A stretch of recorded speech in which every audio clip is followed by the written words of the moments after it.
What's going on, guys? Welcome back to the channel. Today I got 3 NBA player props that I really like for today's 4-game slate. But before we get into the picks, I want to quickly recap yesterday and just the run we've been on because it's honestly been insane. So this was yesterday, October 29th. I posted 6 player props on Winnable, YouTube, and talked about them all in Discord beforehand. And we ended up going 5-1, with our one loss being Trae Young, who got injured in the first quarter. And I placed this bet on DraftKings, who they actually refunded my bet or gave me a bonus bet of my 0.5 units. But I'm still going to count it as a loss on my tracking sheet. But this run that I've been on has probably been the best run that I've ever had in the NBA. October 25th is actually my brother's birthday, and that's when it all started. We swept our 3 props for that day, then went 5-1 cashing this Simone Fontecchio ladder, then followed that up with some pretty elite reads besides Alfred Sengun when the Rockets got blown out. Then 2 days ago we had another pretty good day going 2-1, and then yesterday we went berserk again. This Jarris Walker read, I told you guys in my last video that it could have been my most dumb play of the whole season, or it could be my sharpest, and it turned out to be my sharpest. He finished with 6 rebounds. Jamal Murray we got insane value on. Vooch ended with like 14 rebounds. Isaiah Stewart went 1 for 1 from deep, and he hit that in the first quarter, so we did get kind of lucky there. But I said in my video, worst case scenario, he only takes 1-3, which ended up happening, and he still cashed us at plus money. And then Mamu didn't actually start, and I was getting a little nervous, but it didn't matter. He didn't even take that many shots, and he still cashed. I think he ended with 10 points or something.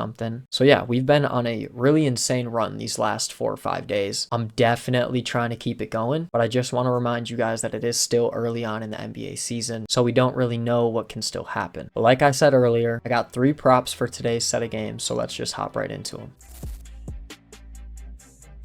So my first prop is in the Magic Hornets game, and we're scrolling down to Mr. Wendell Carter Jr., and we're not taking his points, but we're taking his 3-pointers. And we took it at this -125 line on BetMGM. So Wendell Carter Jr. only played 15 minutes last game, shot 100% from the field, but he fouled out and was in foul trouble the whole game. So he scored 8 points in 15 minutes, but couldn't continue to contribute to his team, and they lost by almost 20 points. But RotoWire has Wendell Carter Jr. still projected to play 32 minutes tonight. So if we're looking at the narrative, I think he's ready to bounce back and kind of get unleashed, you could say. He hasn't had the greatest start to the season, but he gets a really good matchup today versus a Hornets team that's allowing the second most above the break threes. And if we just do quick math here, his points line is at 10.5. You could say 9.5 because it's favored under. But even if he is projected to score 9-10 points tonight, 32 to 33-ish of Wendell Carter Jr.'s points come from above the break threes, which means he has to make a 3 if he's going to come close to even passing this 10.5, 9.5 line. And you can see on other books, Fanatics has it at -145, but DraftKings and other books have his over 0.5 3-pointers made at -160, -170, which is what I think it should be at. And on BetMGM, they have his over under 0.5 3-pointers made sitting at -150, while what I locked in was his yes to make 1+ 3-pointers sitting at -125. So just like Jamal Murray yesterday, we're trying to get this value here that is nowhere else. I did like Ryan Kalkbrenner's lines in this game, but I also like Diabate's line in this game, so I couldn't decide between the two. Colin Sexton has really good lines. I think Miles Bridges goes under his 20.5, but the play that I really did like in my first prop is Wendell Carter Jr. over 0.5 3-pointers made at -125. Now my second prop is in the Wizards Thunder game, and I'm going to Mr. Alexander Sarr, and I'm taking his over 7.5 rebounds at -120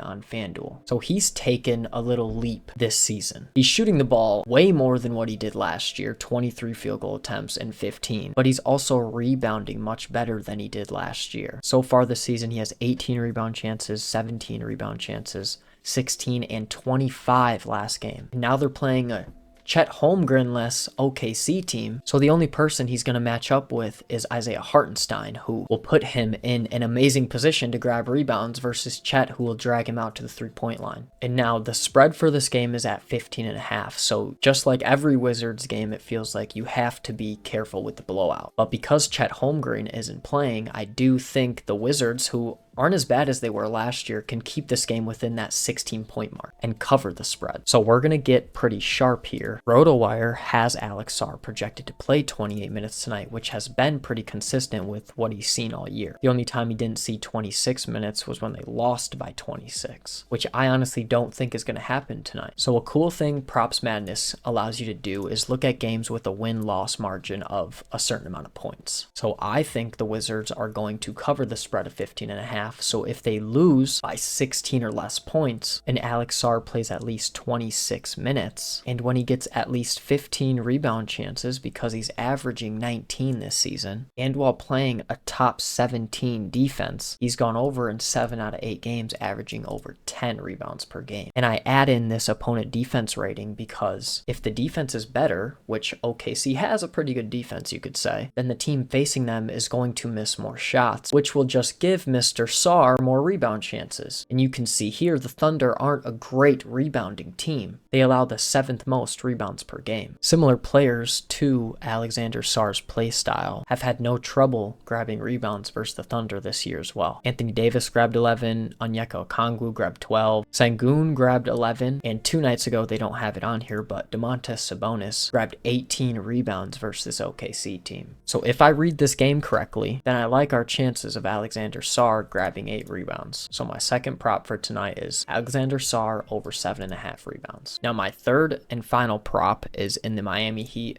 San Antonio Spurs game, and I'm going with Julian Champagnie to grab 5 rebounds tonight. I listened to an interview with him after the Spurs practice yesterday, and one of the reporters asked him if he ever watches film from himself 2 years ago and how he reacts to watching himself play back then versus how he plays now. And he basically said when he goes back and watches how he plays 2 years ago, all he's doing is seeing what he doesn't do now, which what I think he was referring to is grabbing rebounds. So he's averaging almost 7 rebounds per game this season, and that's because the Spurs are playing such good defense. Like I was just saying about the Alexander Sarr read, good defenses force more missed shots, which turn into more rebound chances for everyone. But this season, Julian Champagnie has seen no less than 9 rebound chances throughout all these games and no more than 14. He's also projected to start and play around 30 minutes tonight. I'm guessing him, Keldon Johnson, and Dylan Harper are all going to kind of rotate in the same role, but he did only play 23 and 25 minutes in their 2 blowout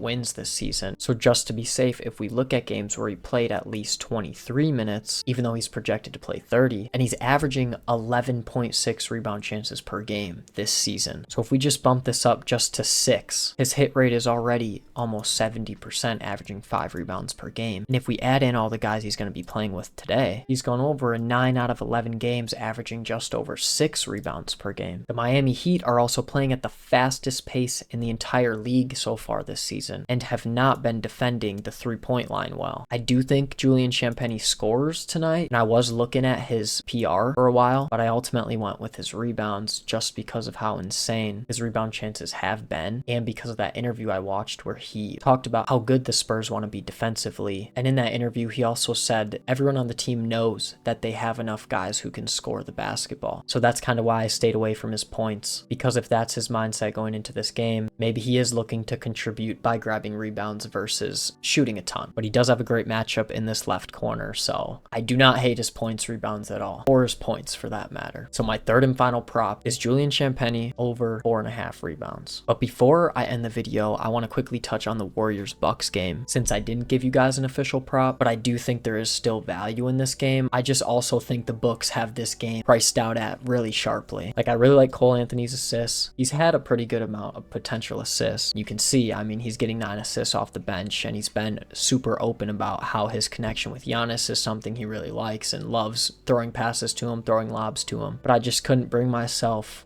to playing it as of right now. Miles Turner, I liked his rebounds. He's been rebounding the ball well for the Bucks and had no trouble rebounding the ball versus the Warriors when he was on the Pacers. Giannis at 30.5 is obviously never a bad look. He's been demolishing this line this season, averaging 36 points. I think Bobby Portis can grab some rebounds tonight. He also did not have any trouble rebounding versus the Warriors in the past. On the other side of the ball, I think Jimmy Butler points or his PRA is a really good look, but this Bucks team is just so different different. I don't really know how this game is going to play out, and I'm not just going to force a prop for no reason. Now, if you guys did enjoy this video, make sure you hit that subscribe button on my YouTube, like the video, and leave a comment suggesting how I can improve these videos or how I can improve my research strategy. And I can't always get a YouTube video out for you guys analyzing these props like I have been. So when I can't do that, I'm posting my plays on my Winnable here 95% of the time for free, but I do have a $5 VIP subscription service that allows you to get my plays early. Where the real value comes in is in this Discord though, because that's where I'm actively communicating with you guys about the props that I do like and asking for your thoughts and opinions. We got more people joining every day, so if I can't get a YouTube video out, my Winnable, my Discord, and even my Twitter is where you can make sure you get my props. Like, this is pretty crazy, right?